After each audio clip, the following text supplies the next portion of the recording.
สิ่งใดที่เป็นสิ่งสมมุติ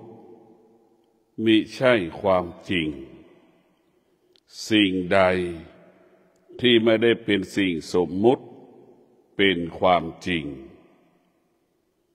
สิ่งที่เป็นสิ่งสมมุติไม่มีใครต้องการสิ่งที่เราต้องการก็คือสิ่งที่เป็นความจริง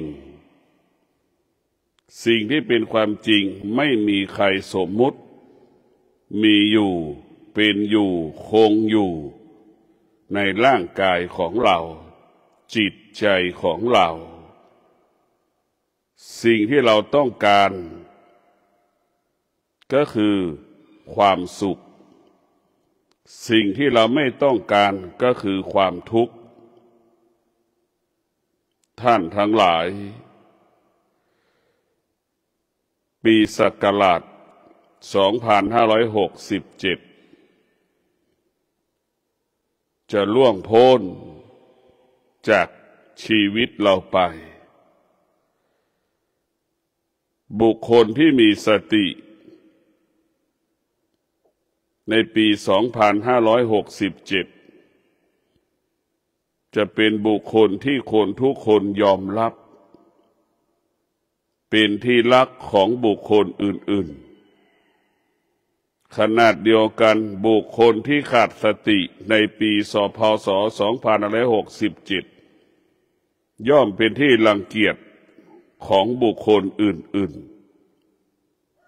ๆสติอยู่ในปีเก่าแล้วก็อยู่ในปีใหม่สติไม่มีการเปลี่ยนแปลงคงอยู่เป็นอยู่ในร่างกายมนุษย์ทุกคนธรรมะเป็นความจริงไม่ว่าปีเก่าและปีใหม่สิ่งที่มนุษย์ต้องการก็คือความจริง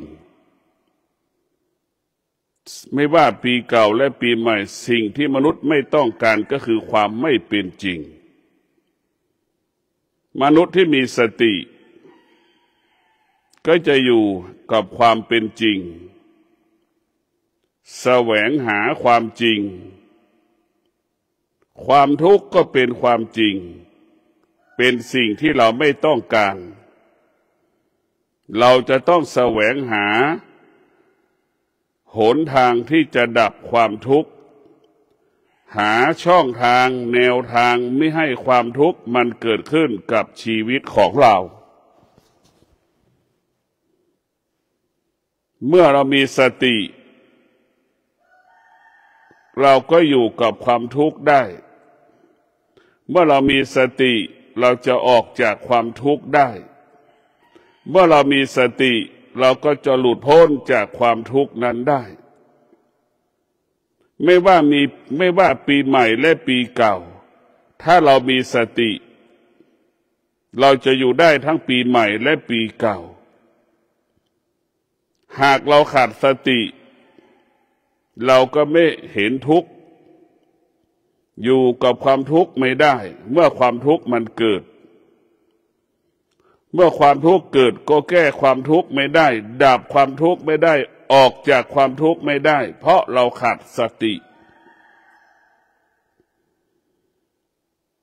ปีใหม่ปีเก่าก็เป็นสิ่งสมมติทั้งสิ้นอะไรที่เป็นสิ่งสมมติภาษาพระว่ามันไม่เที่ยงสิ่งใดที่มันไม่เที่ยงเราไปยึดติดมันก็เป็นทุกข์ทั้งสิ้นมันไม่มีอะไรที่เกิดขึ้นมาแล้วไม่เปลี่ยนแปลงไม่มีใบไม้มันจะเกิดการเปลี่ยนแปลงใบมันก็ร่วงภูเขา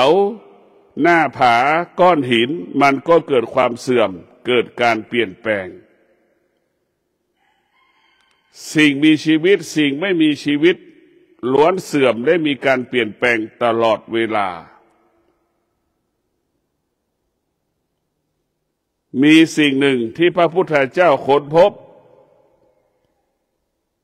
ที่อยู่เหนือการเปลี่ยนแปลงไม่มีการเปลี่ยนแปลงที่คงสภาพแบบนี้อย่างนี้เป็นอมตะสิ่งนั้นเรียกว่าธรรมะธรรมะเป็นความจริงที่อยู่เหนือการเปลี่ยนแปลง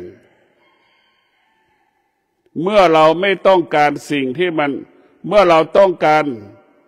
สิ่งที่ไม่เปลี่ยนแปลงเราจะต้องแสวงหาธรรมะคือความจริง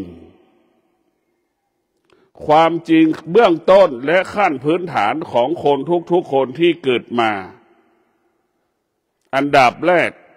ต้องการความมั่นคงความปลอดภัยทั้งชีวิตและทรัพย์สินเราต้องการความมั่นคงเกิดจากชีวิตของเราทรัพย์สินของเราต้องการความมั่นคงเมื่อเราต้องการความมั่นคงเราต้องรักษาศีล7 วันอันตรายเห็นไหมที่มัน7 วันอันตรายคนที่ตายภายใน7 วันอันตรายก็คือคนที่ล่วงละเมิดศีลคนที่ดื่มเหล้าเป็นหลักคนที่เมาเหล้าเป็นหลักคนที่ติดยาเสพติดเป็นหลักจึงทำให้เกิดคำว่า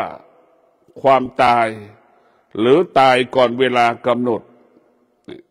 เมื่อเราล่วงละเมิดศีลก็ขาดความมั่นคงขาดความปลอดภัยปกติมนุษย์ต้องการความมั่นคงต้องการความปลอดภัยมนุษย์ก็ต้องดำรงตนด้วยศีลทั้ง5 ข้อต้องนำเอาศีลทั้ง5 ข้อมาปฏิบัติมากำกับมากำหนดมาควบคุมชีวิตเราก็มั่นคงชีวิตเราก็ปลอดภัยอะไรเกิดขึ้นแก้ก็ง่ายพัฒนาก็ง่ายไม่ว่าความสุขและความทุกข์ไม่ว่าปัญหาอุปสรรคเกิดขึ้นมันง่ายทั้งหมดเพราะฉะนั้นพวกเราทั้งหลาย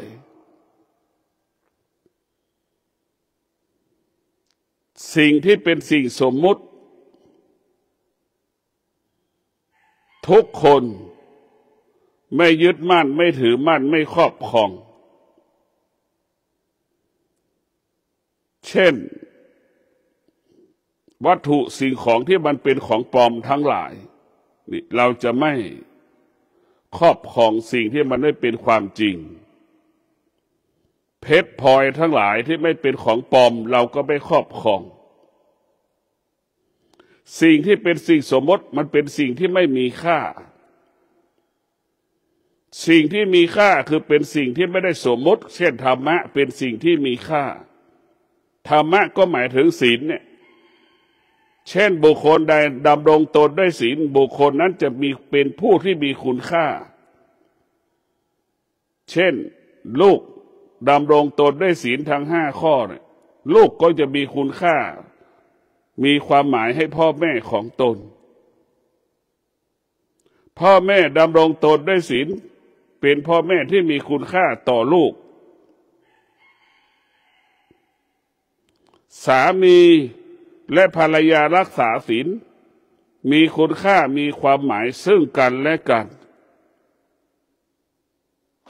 เพราะฉะนั้นพวกเราทั้งหลายตัวสติเป็นตัวต้นกำเนิดของชีวิตของเราเมื่อเรามีสติเราก็เป็นคนใหม่อยู่ตลอดเวลาปีเก่าจะผ่านไปปีใหม่จะเกิดขึ้นเรามีสติเราก็คงความเป็นคนปกติเป็นอมตะก็หมายถึงเป็นคนใหม่ตลอดเวลาเป็นคนตลอดเวลาหากเราขาดสติเราก็เป็นคนเก่าปีใหม่เข้ามาอีกเราก็ยังเป็นคนเก่าเพราะเราเป็นคนขาดสติ คนที่ขาดสติเป็นคนที่ไม่มีคุณค่าเป็นคนที่ไม่มีความหมายไม่มีใครต้องการไม่มีใครอยากอยู่ใกล้ไม่มีใครยอมรับไม่มีใครต้องการคนที่ขาดสติก็คือเป็นคนที่ทำอะไรก็ผิดพลาดคนที่ขาดสติสร้างแต่ภาระสร้างแต่ปัญหานำแต่ภาระนำแต่ปัญหามาให้กับบุคคลที่เกี่ยวข้องเช่นลูกที่ขาดสติเช่นคืนนี้เที่ยวทั้งคืนดื่มเหล้ารถชนก็สร้างภาระให้พ่อให้แม่สร้างปัญหาให้พ่อให้แม่ต้องไปเสียค่าใช้จ่ายที่นำรถไปชนบุคคลอื่นและรักษาพยาบาลที่ลูกรถถูกรถชนอีกครับเพราะฉะนั้นสิ่งที่เราขาดสตินั้นมันจะนำมาซึ่งภาระปัญหาบุคคลที่ขาดสติเป็นบุคคลที่ไม่มีคุณค่าหมายังมีคุณค่ายิ่งกว่าคนที่ขาดสติ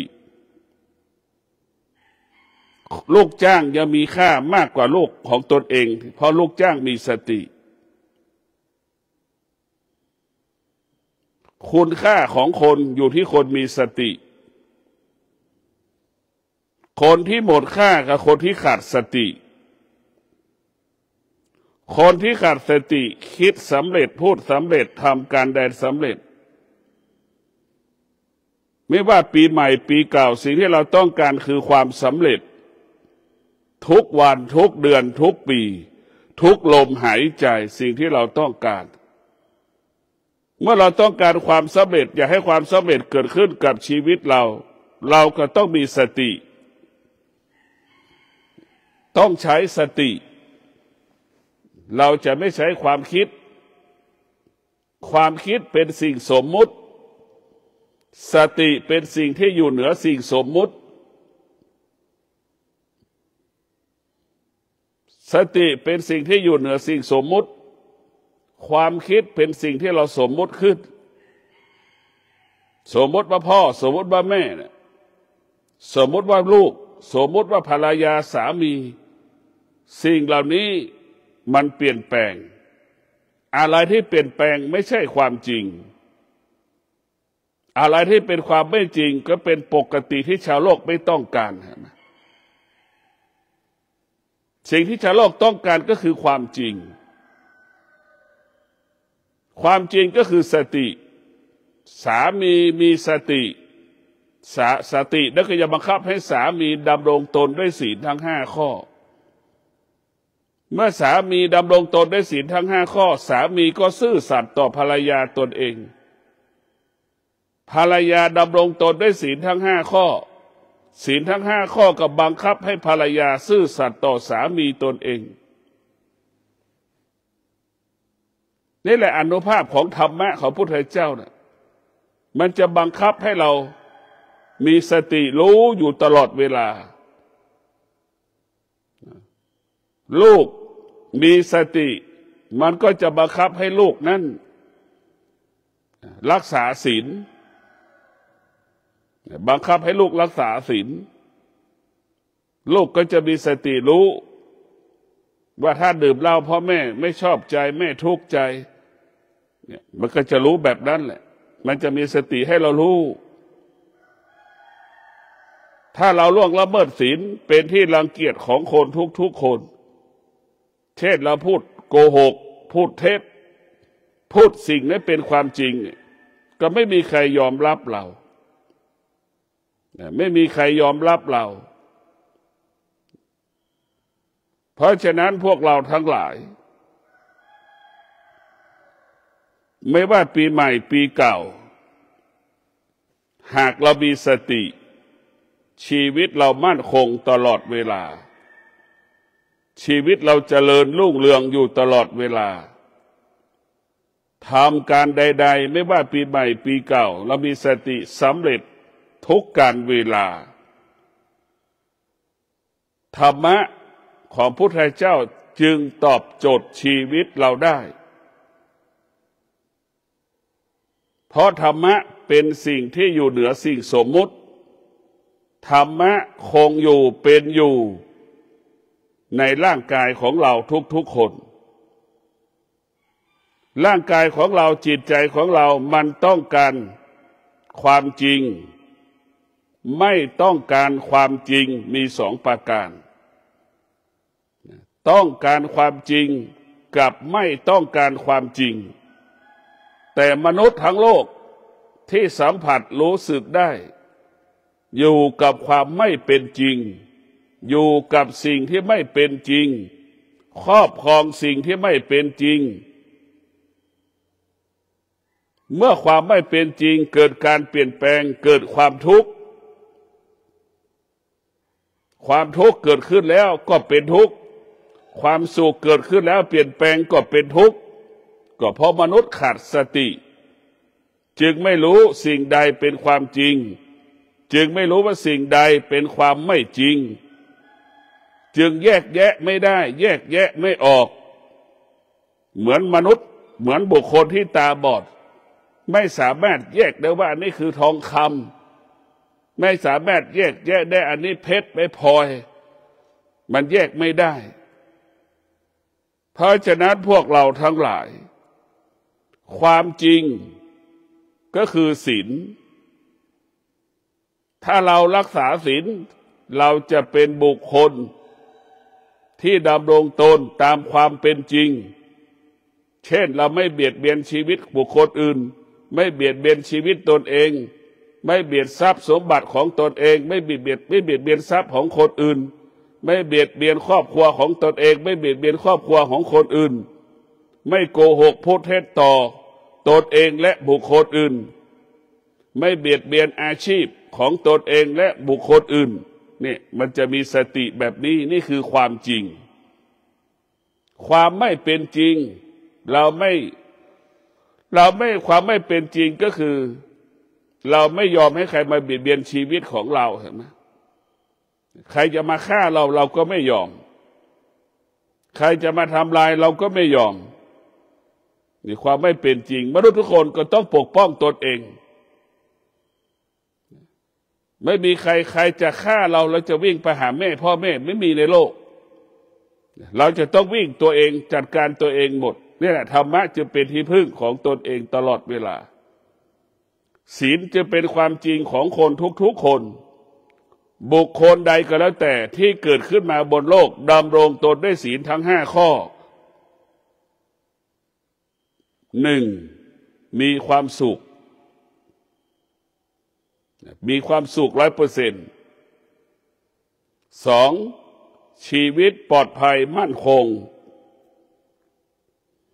ย่อมเป็นที่รักของบุคคลอื่น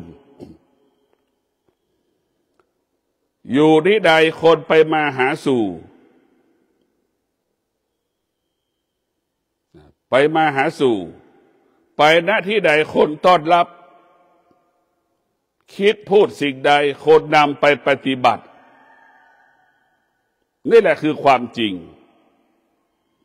ความจริงไม่ใช่เรื่องของบุคคลใดบุคคลหนึ่งความจริงมันก็มีอยู่เป็นอยู่บนโลกใบนี้ดั่งอัญมณีเพชรและพลอยมันล้วนอยู่ในพื้นแผ่นดินทั้งหมดอยู่ใต้ธรณีพื้นแผ่นดินของเราเพียงแต่ว่าใครจะไปค้นพบเพชรพลอยอัญมณีที่อยู่ใต้ดินอยู่ในดินเท่านั้นความจริงก็เป็นเช่นนั้นพระพุทธเจ้าเป็นผู้ชื่อว่าผู้รู้ความจริงของโลกพระพุทธเจ้าจึงได้ค้นพบความจริงของโลกพระพุทธเจ้าจึงเอาความจริงของโลกมาเป่าประกาศให้คนทั้งโลกได้นำไปประพฤตินำไปปฏิบัติความจริงของโลกที่พระพุทธเจ้าค้นพบได้แก่ศีลสมาธิปัญญา365 วันเราดำรงตนด้วยศีลสมาธิปัญญากายวาจาใจเราปกติตลอดกาลคิดสำเร็จพูดสำเร็จกระทำการใดสำเร็จขนาดเดียวกันบุคคลที่ล่วงละเมิดศีล ไม่มีสมาธิขาดปัญญาทำลายชีวิตทำลายอนาคตไม่สามารถควบคุมกายวาจาใจตัวเองได้นำมาซึ่งความทุกข์นำมาซึ่งปัญหาเป็นภาระสร้างภาระให้กับตนเองและบุคคลอื่นๆพวกเราตกอยู่ใต้อำนาจของธรรมชาติมากเกินไปเราเกิดมาเราไม่ได้เรียนรู้ความจริงก็คือธรรมะถ้าเราเรียนรู้เรื่องความจริงพระพุทธเจ้าค้นพบคือศีลสมาธิปัญญาเราปฏิบัติตนดำรงตนด้วยศีลสมาธิปัญญาเราก็จะเป็นคนปกติคนที่ดำรงตนด้วยศีลมีชีวิตมั่นคงมีชีวิตปลอดภัยและมีความสุขคนที่ดำรงตนด้วยสมาธิคิดพูดกระทำการใดๆละเอียดปานณีตสุขุมรอบคอบชนะสำเร็จทุกครั้งบุคคลที่มีปัญญาเพิ่มพูนคุณค่าให้กับบุคคลที่ดำรงตนด้วยศีลสมาธิด้วยศีลได้สมาธิปัญญาจะเป็นผู้ปรับปรุงเปลี่ยนแปลงแก้ไขศีลสมาธิศีลกับสมาธิให้มันเกิดความงอกงามดีงามยิ่งขึ้นไปท่านทั้งหลายปีเก่า2567วันนี้ที่เราสมมติเป็นวันสุดท้ายประจำปี2567สมมุติไม่ใช่ความจริงบุคคลที่มีสติก็จะอยู่กับความเป็นจริงเช่นวันนี้วัดทั่วประเทศไทยก็สมมติให้เราสวดมนต์ข้ามปีถ้าเรามีสติเราก็จะไปสวดมนต์ข้ามปีหากเราขาดสติเราก็จะไปกินเที่ยวเล่นกินเหล้าดื่มเหล้าสนุกเฮฮาเราขาดสติคนที่มีสติก็จะพากันไปสวดมนต์การไปวัดการมีกิจกรรมเช่นการสวดมนต์ข้ามปีจะทำให้เรามีสติให้เรามีสติระลึกถึงตนเองระลึกถึงบุคคลอยู่ใกล้ตัวตนละได้ตัวอยู่ใกล้ตัวเราได้แก่พ่อแม่หรือสามีภรรยาลูกของเราเนี่ยเรามีสติบุคคลที่มีสติก็จะเป็นบุคคลที่ปกติตลอดกาลดีตลอดบุคคลที่ขาดสติเป็นบุคคลที่ไม่ดีตลอดเวลาปีเก่าก็ยังดื่มเหล้าอยู่ปีใหม่มันก็ยังดื่มเหล้าอยู่มันก็เป็นคนเก่าอยู่ดีมันยังเป็นคนเก่าอยู่ดีปี67เราดื่มเหล้ากินเที่ยวเล่นพอขึ้นปีใหม่เรางดทิ้งละพฤติกรรมกินเที่ยวเล่นกับเริ่มต้นใหม่รักษาศีลทั้ง5ข้องดใช้ความคิดกลับมาใช้สมาธิฆ่าความรู้สึกฆ่าความนึกคิดหยุดยั้งความคิดหยุดยั้งความรู้สึกกลับมาใช้สมาธิและปัญญามาพัฒนาชีวิตมาแก้ปัญหาให้กับชีวิตนี่บุคคลที่มีสติปีใหม่เราก็เป็นคนใหม่และเป็นคนใหม่เป็นอะไรที่เป็นของใหม่คนใหม่ทุกคนยอมรับสามีขี้เหล้าไม่มีใครต้องการเป็นของเก่าๆก็อยากจะเลิกอยากจะละอยากจะทิ้งอยากจะหย่าร้างแตกแยกนะ ก็อยากได้สามีคนใหม่เห็นไหมถ้าสามีคนใหม่ดำรงตนด้วยศีลนั่นคือสามีคนใหม่ถ้าสามีคนใหม่ที่เรายังดื่มเหล้าอยู่มันก็เหมือนสามีคนเดิมนั่นแหละคือคนเก่าคำว่าใหม่หมายถึงศีลดังองคุลิมานเป็นมหาโจรไล่ล่าตัดนิ้วมือคนมาตัดนิ้วมือคนตัดนิ้วมือคนนั่นแหละแม้กระทั่งมาเจอพระพุทธเจ้าหมายจะตัดนิ้วมือพระพุทธเจ้าเห็นไหมตะโกนให้บอกพระพุทธเจ้าหยุดตะโกนดังไม่ดังพระพุทธเจ้าก็ได้ยินหมดบอกให้พระพุทธเจ้าหยุดพระพุทธเจ้าก็ตอบรับว่าเราหยุดแล้วท่านยังไม่หยุดเราหยุดแล้วท่านยังไม่หยุดด้วยคำสั้นๆองคุลิมานมีสติจากมหาโจรกลายเป็นพระอรหันต์ศีลเปลี่ยนแปลงสิ่งที่ผิดปกติก็คือมหาโจรองคุลิมานจากโจรกลายเป็นพระภิกษุสงฆ์กลายเป็นพระภิกษุสงฆ์กลายเป็นพระอรหันต์กลายเป็นคนใหม่นี่แหละศีลเปลี่ยนแปลงจากสิ่งที่ผิดปกติให้เป็นปกติเช่นองคุลิมานให้เป็นคนปกติพอบวชใหม่ๆก็ไม่มีใครยอมรับองคุลิมานบวชใหม่ๆไปไหนคนก็เอาของไปขว้างไปทิ้ง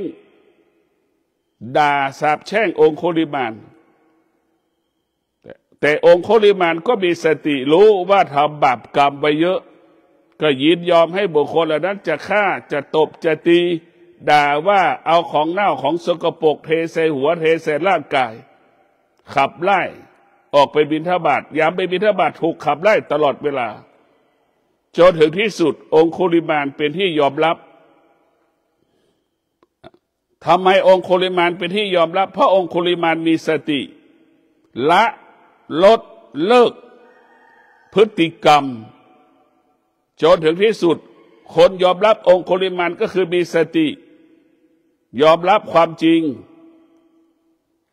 ในอดีตก็คือเราทำลายตัดนิ้วมือคน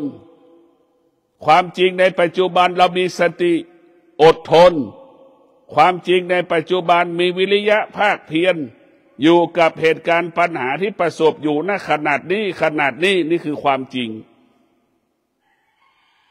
เพราะฉะนั้นองคุลิมานจึงเป็นที่ยอมรับของคนทุกๆคนโดยเฉพาะผู้หญิงที่มีท้องแล้วจะคลอดลูกเนี่ยเป็นที่ประจักษ์แก่ผู้หญิงเหล่านี้เพราะฉะนั้นองคุลิมานจึงเป็นเลิศ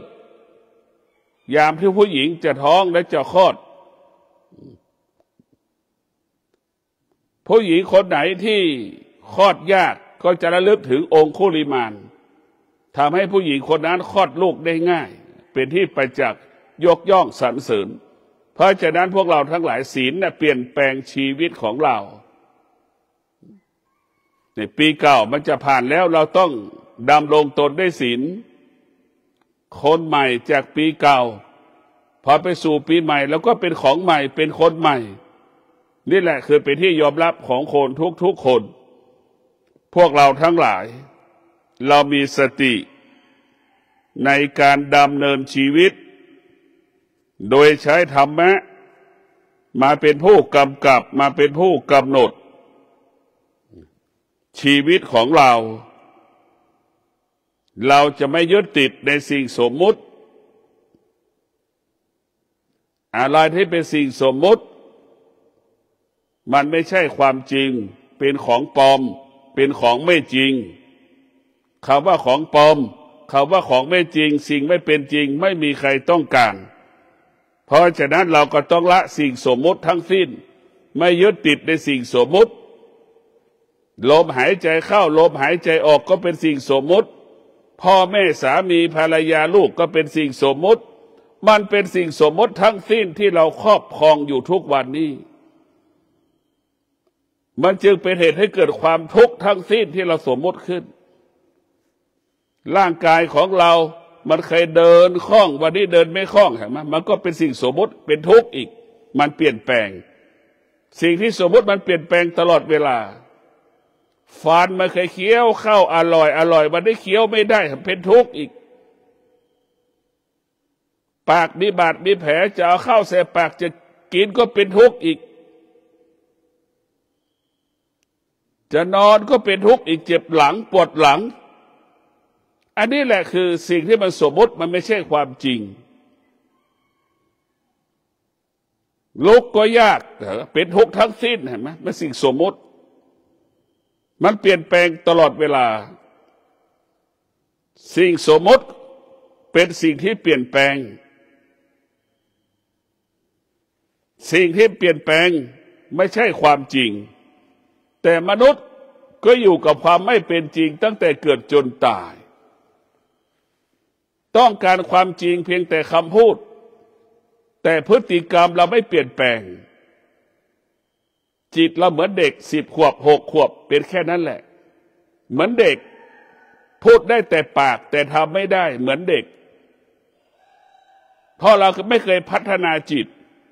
หากเราพัฒนาจิตให้จิตเกิดปัญญาให้จิตนั้นมีปัญญาเราก็จะรู้ดั่งผู้ใหญ่รู้ดั่งผู้ใหญ่ดังเช่นพ่อและแม่ของเรารู้แบบนั้นแหละถ้าเราฝึกจิตเราถ้ามีตัวตนก็เหมือนพ่อเหมือนแม่รู้แบบนั้นแหละถ้าเราไม่ได้ฝึกจิตเราก็เหมือนเด็ก6 ขวบ10 ขวบมันไม่รู้เรื่องอะไรสักอย่างพูดได้แต่ความจริงได้แต่พูดได้แต่ความจริงแต่ทำไม่ได้นั่นเป็นก็ได้สิ่งเพราะนั้นพวกเราทั้งหลายสติฝึกฝนจิตถ้าเราฝึกฝนจิตเราจะเป็นจิตดังพ่อดังแม่เราอดทนต่อสภาพเหตุการณ์ปัญหาต่างๆเห็นไหมจิตที่ไม่ได้ฝึกก็เหมือนลูกไม่อดทนเห็นไหมระหว่างแม่กับลูกเนี่ยแม่จะอดทนกว่าลูกระหว่างลูกกับพ่ออดทนกว่าลูกเห็นไหมเพราะพ่อฝึกผู้ที่ฝึกจิตผู้ที่ฝึกจิตจะเป็นผู้รู้อดทนต่อสภาพร้อนหนาวเย็นต่อฤดูการเปลี่ยนแปลงฤดูร้อนฤดูหนาวฤดูฝนอดทนต่อสภาพสิ่งเหล่านี้นี่แหละคือการฝึกให้เรารู้เช่นเดียวเราฝึกจิตให้รู้เรื่องความจริงอดทนคือความจริงวิริยะภาคเพียรคือความจริงเมื่อเรามีความจริงอยู่กับความเป็นจริงเราก็ประสบความสำเร็จพวกเราทั้งหลาย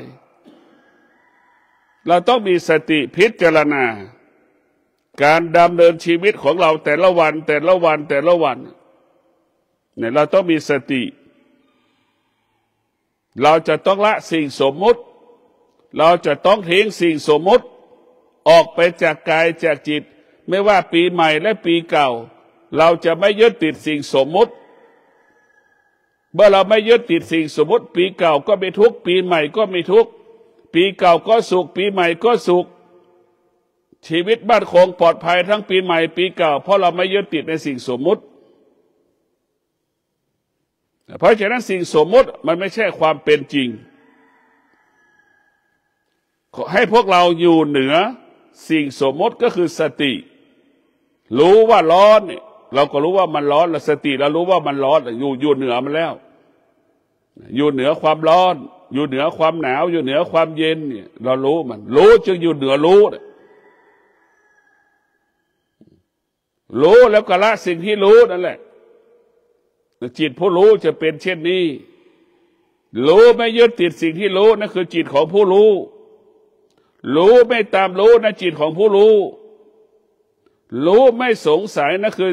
รู้แล้วไม่สงสัยคือจิตผู้รู้สิ่งที่รู้ทั้งหมดทั้งปวงจิตผู้รู้ว่ามันไม่เที่ยงจิตผู้รู้จะรู้ว่าสิ่งที่มันไม่เที่ยงและจะไม่ยึดติดไม่เข้าไปเกี่ยวข้องไปผูกพันจิตผู้รู้จึงอยู่เหนือสิ่งที่มันไม่เที่ยงจิตของผู้รู้จึงอยู่เหนือสิ่งที่มันไม่เที่ยงทั้งหมดทั้งสิ้นละสิ่งที่มันไม่เที่ยงก็อยากให้พวกเราได้มีสติในการดำเนินชีวิตพิจารณาชีวิตโดยเฉพาะสามีโดยเฉพาะภรรยาคู่ไหนก็แล้วแต่ล่วงละเมิดศีลที่ผ่านมาปีนี้เป็นวันสุดท้ายก็ขอให้ ครอบครัวสามีภรรยาคู่นั้นเริ่มต้นชีวิตใหม่การล่วงละเมิดศีลเป็นเหตุให้เกิดความทุกข์ทำให้ครอบครัวไม่มีความสุขเกิดผลส่งผลไม่สร้างสรรค์ไม่พัฒนาทำให้ยากจนทำให้ครอบครัวยากจนให้ครอบครัวอดอยากทำให้ครอบครัวประสบปัญหาเป็นภาระเป็นปัญหาของชาติเป็นภาระเป็นปัญหาของประเทศเป็นภาระเป็นปัญหาของคนในครอบครัวของพ่อแม่ของเราขอให้ครอบครัวใดก็แล้วแต่ที่ดำรงตนด้วยศีลก็ให้ยึดมั่นต่อไปรู้ว่าเราดำรงตนด้วยศีลทำให้ครอบครัวเรามีความสุขทำให้ครอบครัวเกิดความสงบสุขก็ขอให้เราดำรงตนด้วยศีลต่อไปครอบครัวใดที่ล่วงละเมิดศีลก็ให้มีสติเริ่มต้นชีวิตใหม่คือการมีสติเอาศีลนั่นแหละเป็นหลักการปกครองของสามีภรรยาสามีภรรยาที่มีความสุขประกอบไปด้วยศีลสามีภรรยาที่เกิดความทุกข์ก็เพราะล่วงละเมิดศีลสามีภรรยาที่ขัดแย้งกันก็เพราะล่วงละเมิดศีลสามีภรรยาที่อยู่ร่วมกันมีอบอุ่นเพราะรักษาศีลก็ขอให้ท่านทั้งหลายปีใหม่ปีเก่าให้มีสติจะเป็นคนใหม่ตลอดเวลาไม่ว่าปีไหนก็เป็นคนใหม่ถ้าเราขาดสติไม่ว่าปีไหนก็เป็นคนที่เป็นคนที่คนเก่าตลอดเวลาก็ขอให้ท่านทั้งหลายดำเนินชีวิตด้วยศีลสมาธิปัญญาชีวิตมั่นคงชีวิตปลอดภัยชีวิตเจริญรุ่งเรืองงอกงามเป็นอมตะตลอดกาลขอเจริญพร